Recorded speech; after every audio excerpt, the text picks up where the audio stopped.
Welcome to Hard Talk. I'm Stephen Sackur. After 3 years of fighting, 10,000 dead and hundreds of thousands displaced, is it time for Ukraine's leaders to acknowledge they are in a war they cannot win? Geopolitics, economics and public sentiment don't seem to be working in Kiev's favor. My guest was Ukraine's Prime Minister until a year ago. Arseniy Yatsenyuk described his own premiership as a kamikaze mission. So how does his nation avoid self-destruction?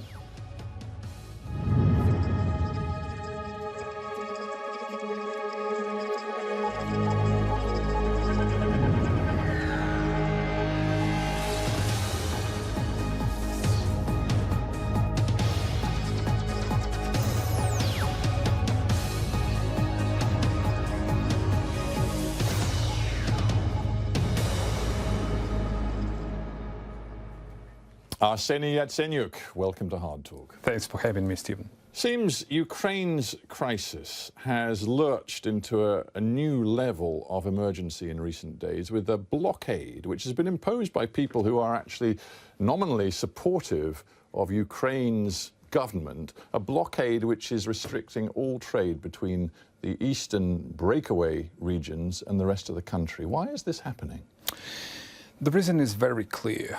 Under the Minsk deal, Russians had to launch a full-fledged ceasefire on the ground, to pull back its forces and to pave the way for the political solution. What's really happening? They are still constantly shelling Ukrainian, both military and civilians. The death toll is rising. And people, they want to show their strong will to get Ukrainian territory back on the one hand, and on the other hand, to attract attention to the Ukrainian case. Right, well, you say people want to show their strong will. What they're actually doing, it seems to me, is an act of self-destruction, because in putting this blockade on what they call the blood trade between the Kiev government and the breakaway regions, they're in effect killing the Ukrainian economy.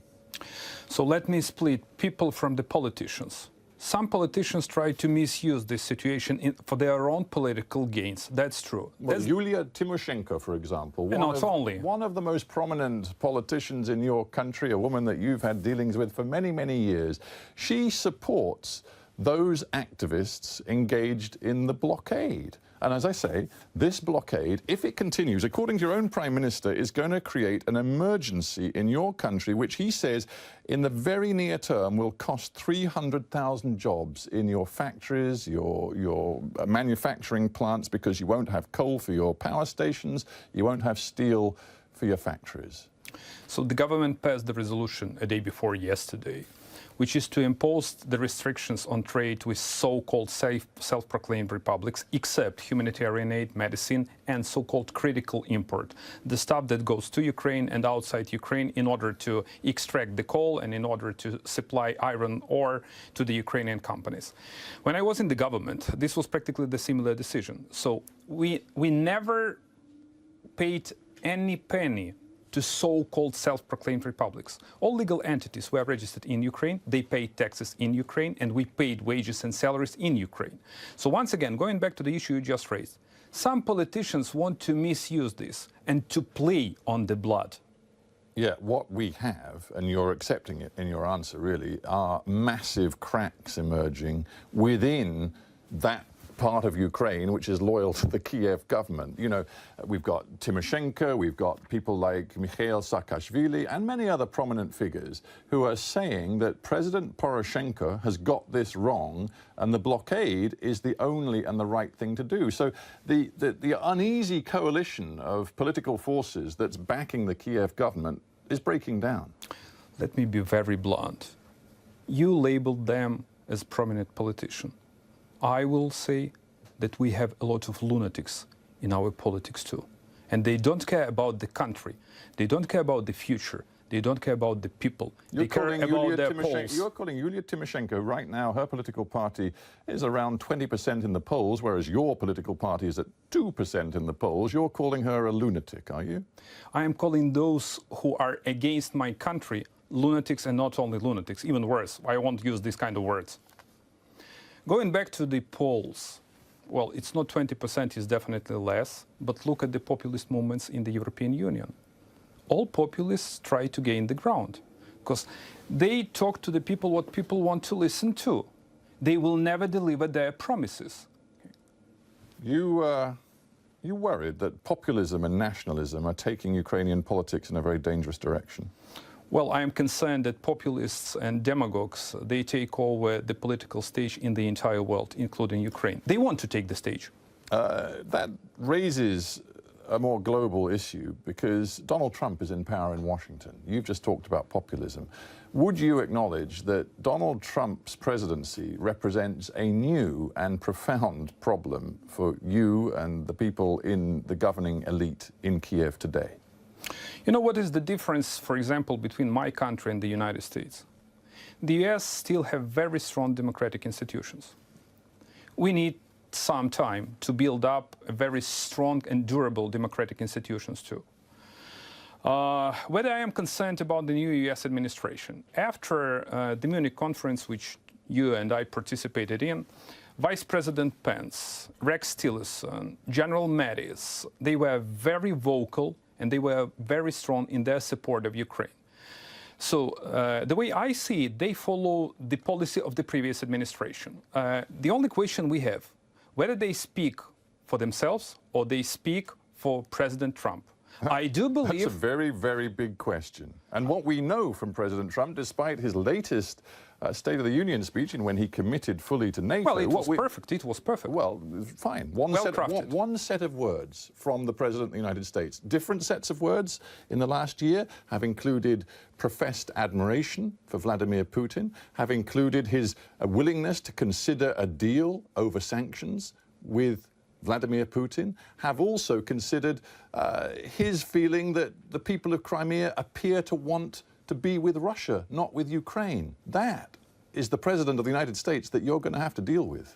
He has changed his mind. Look at his Twitter. The last tweet he posted on Ukraine was that Crimea was illegally annexed by Russia.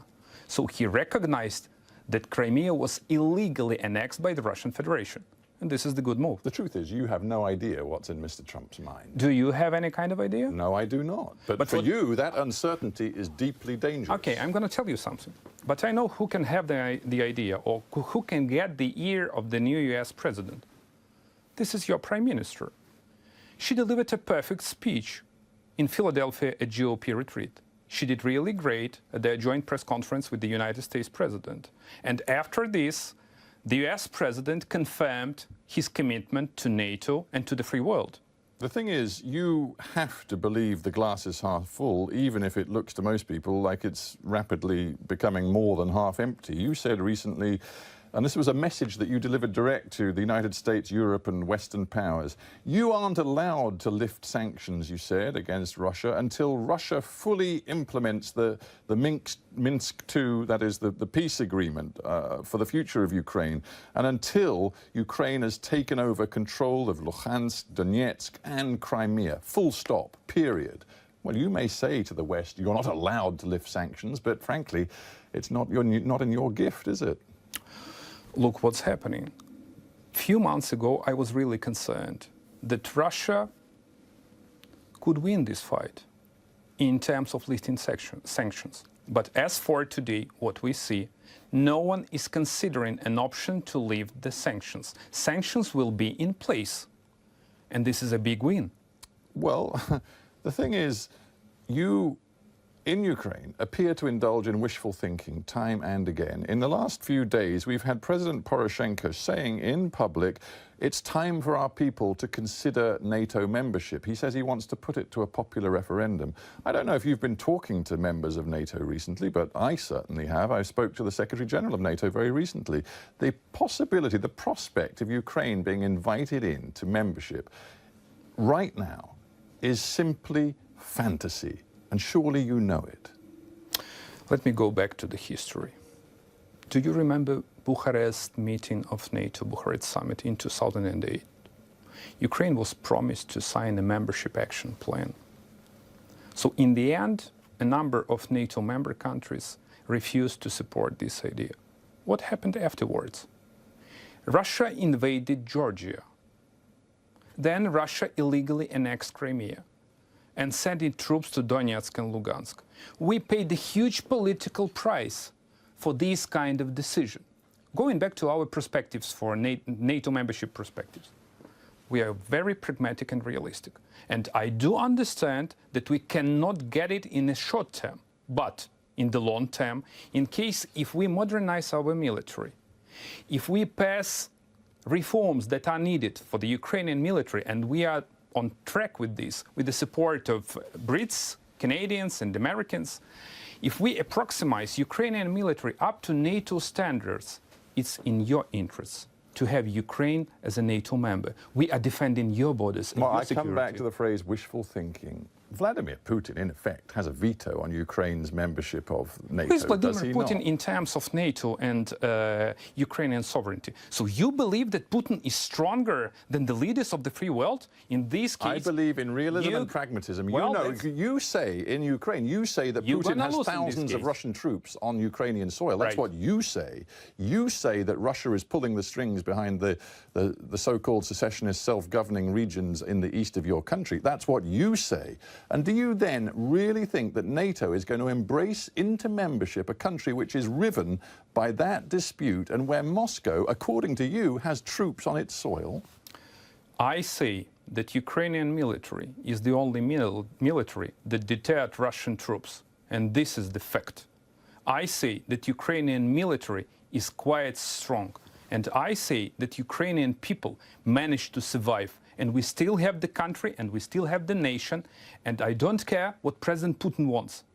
Well, you may not care what President Putin wants, but the fact is, if you look at this conflict from the outside, the man who has the clear strategy, the man who appears to have the leverage and hold the cards right now, is Vladimir Putin.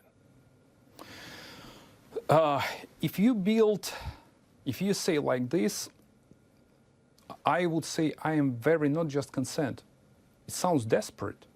It sounds that the free world is distracted. It sounds that you don't have the policy towards your countries, not Ukraine. Well, look at what you call the free Russia. world. Look at the European Union. They have so many other concerns, frankly, from Brexit, which you personally have described as scary. That was a word you used recently. There's also the question about the future of the Eurozone. The United States has a new president, and we've discussed the impact that he's already had on geopolitics. There are so many reasons to believe that the West strategy is not clear, is not coherent, is not sustained in the way that Russia's strategy right now appears to be. This is the challenge for the West. In case if this is the challenge, this is an opportunity. No doubt that we are living in another world. So let's shape this world. Let's make the new policy, the stronger one, which is to defend liberties and democracy, which is to defend every single nation and our countries, which is to defend our values. So let's be specific. We've talked a lot about East Ukraine. Let's just get into the detail a little bit. I have seen it claimed from sources in Kiev that you believe there are currently thousands of Russian troops on your soil. Yes or no? Absolutely. You also seem to believe that arms are flowing across the border from Russia into those secessionist areas, and that the secessionists, in essence, have created an army based on Russian know-how and Russian materiel. No doubt, not secessions, not Russian proxies, but Russian military already deployed in Crimea, in Donetsk and Lugansk. Because, you know, all these guerrillas, they are not capable to build anything. So What they are capable why do you is to continue get the then? support from Russia. Why do you continue to talk about the Minsk II agreement? It's a couple of years old. If this is what is happening today, clearly the Minsk II agreement isn't worth the paper it's written on. So why do you continue to insist, yes, the Minsk II agreement has to be the root and the source of a settlement in our country? Let me be very frank. Minsk did a lot.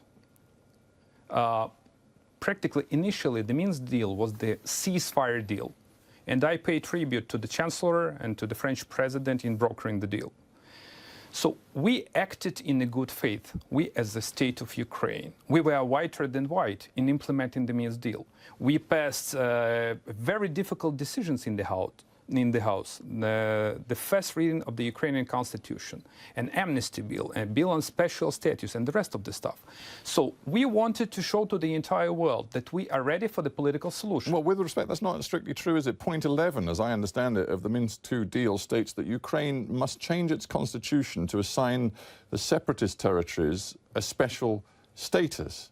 Now, those constitutional changes require a two-thirds majority in the Ukrainian parliament, and there is not a possibility on earth that that is going to happen. There is no any kind of precondition for this. Because look, even there is no ceasefire on the ground. Look at the data. Every single day they kill Ukrainians. Every single day coffins with the dead Ukrainian soldiers. And according to the OSCE, every single day your side commits violations too. Only in case if they start the shelling. Well, that's precisely what the separatists say about you. Here we have a classic conflict. All I'm saying is that in this conversation, we've established that right now there is no peace on the ground. The Minsk II agreement isn't worth the paper it's written on. You have profound problems with the coherence, frankly, of your Western supporters and allies. Is it not? We don't. We don't. It seems to me that everyone on the same page. Really? Yep. Well, let's not rehearse that argument again, but we've discussed the impact of Donald Trump. We've discussed what's going on in Europe. But let's now get to a point that seems to me very important. In Ukraine, there are significant players who are now saying it is time to compromise. Viktor Pinchuk, one of your leading businessmen in Ukraine, a man who is very close to the Ukrainian political leadership. He wrote an article in the Wall Street Journal just the other week which said, look, it's time to compromise and we cannot afford to let the issue of Crimea get in the way of a settlement, a deal which would save thousands of Ukrainian lives. We are on the different side of the aisle. We cannot have any kind of compromise over territorial integrity and sovereignty of my country. The only solution which is on the table is that Russia is to get out of Ukraine. It was Russia who started the war, who waged the war against an independent country, who tries to redraw the lines after the Second World War, and who posed the threat to Ukraine, to you, to NATO, and to everyone who stands by the values of democracy and freedom. So you, to use the language of Viktor Pinchuk, are prepared to sacrifice thousands of lives, are you? For this principle, you say, the principle of not acceding to any Russian demand, not considering any painful compromise. We are prepared to fight like hell for our country, and we are prepared to implement the Minsk deal the way it is written. And you're prepared to look in the eye every father and mother of a Ukrainian soldier who's gunned down in this war that will continue as long as you say there will be no compromise. They are heroes who are defending their land and our nation. How will this end then? Are you telling me that the only end is in a complete military victory for the Ukrainian side? Because frankly, on the ground, nobody believes that's possible. Once again, I have to mention that there is a political solution. There is, and it's written in the Minsk deal. So tell me the reason why Putin doesn't want to execute it. And the reason is very simple. He wants to have a new geopolitical structure of the world. The guy wants to run the world, or at least part of the world. He wants to restore a sphere of influences. He wants to grab Ukraine. This is the truth. I said a little while ago that many people believe Putin holds the cards and has the leverage right now. One of the reasons people believe that is that the Ukrainian government is fundamentally weakened by endemic corruption and poor governance. You have had now 3 years to try and sort this out. You were the Prime Minister for a substantial chunk of that time, up until last year, and all of you in the leadership have signally failed to tackle this problem of corruption. If I may, just to present you the facts, okay? No more emotions. So the biggest corruption was in the energy sector of Ukraine. You know that there were a number of corrupted deals between Ukrainian state-owned enterprise Naftogaz, which is oil and gas company, and Russian Gazprom. As a prime minister, I eliminated all these tarnished and corrupted under-the-table deals. The guy, Mr. Firtash, who is under FBI investigation, so he was eradicated and eliminated from the gas sector. My government took over the assets from Ukrainian tycoons. We increased taxes And in this case, we hampered the position of Ukrainian tycoons. There is no more political representation of Ukrainian oligarchs in Ukrainian House. So we achieved a lot. Did you really believe all that? Yeah, I do. Well, because the Ukrainian people don't.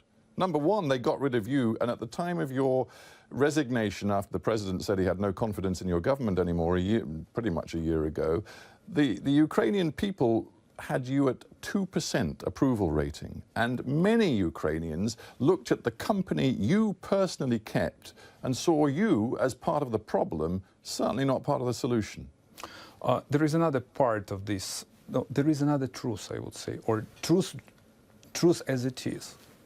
A huge mudslinging campaign was launched against my government by all these tycoons that I already mentioned. Yeah, it wasn't just mud, though, was it? I mean, you had some allies, some of your closest friends, like Mr. Martynenko, who is now under investigation for accepting a $30 million bribe through a Czech company when he was involved with the Ukrainian nuclear industry. You kept some pretty dodgy company, didn't you? And for the first time in the history of Ukrainian House, he voluntarily was stripped of the mandate of the member of House.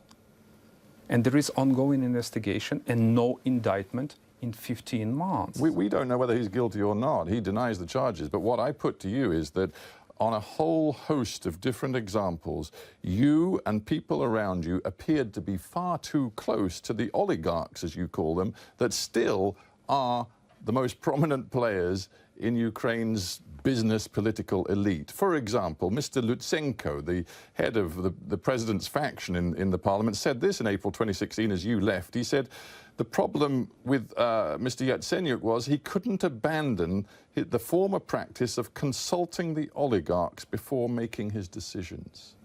I have to refer to mudslinging campaign. Look, we are frenemies with my president, so let me keep silence on this particular issue. But you just mentioned my low approval rating. Could you imagine what's going to happen with your government in case if your government is to pass 4 austerity packages? Nobody's saying it's easy, but the bottom line is Transparency International today, not 2 years ago, but today have Ukraine at 131, place 131 in the world's most corrupt nations. Now, that's at the wrong end of the scale, not the right end. You are, according to them, the worst, most corrupt nation in all of Europe. Where we succeeded. We eliminated this massive corruption. But if you ask me whether corruption exists in my country, yes, it still exists, and it exists not only in Ukraine, it exists in other parts. For that reason... And the system and the network have clearly overwhelmed you and overwhelmed the capacity of all other political leaders in your country today to beat it. For that particular reason, we established a National Anti-Corruption Agency, National Anti-Corruption Bureau, and the House passed the bill, which is introduced by my government, of so-called electronic declarations. I wish your politicians will feel the same kind of tax disclosure, asset disclosure declarations as Ukrainian high-profile officials. What are you worth, as you've had to declare your assets? I started to declare my assets from the year 2001, and you can easily check it online. What are you worth? More or less $1 million US. I was the banker, I was the lawyer, I worked in the private sector for 10 years. Just a final thought. Boris Johnson, the Foreign Secretary here in the UK, where you're visiting at the moment, he's talked about what worries him, a concept that he calls Ukraine fatigue. He thinks there are people in Europe who are kind of bored and tired with talking about Ukraine and its crisis. Maybe the same in the United States of America. That is going to be a big problem for you, isn't it? Well, that's normal. People get tired of unresolved issues, but we can't be tired in fighting for our principles and values. Arseniy Yatsenyuk, thank you for being on Hard Talk. Thank you.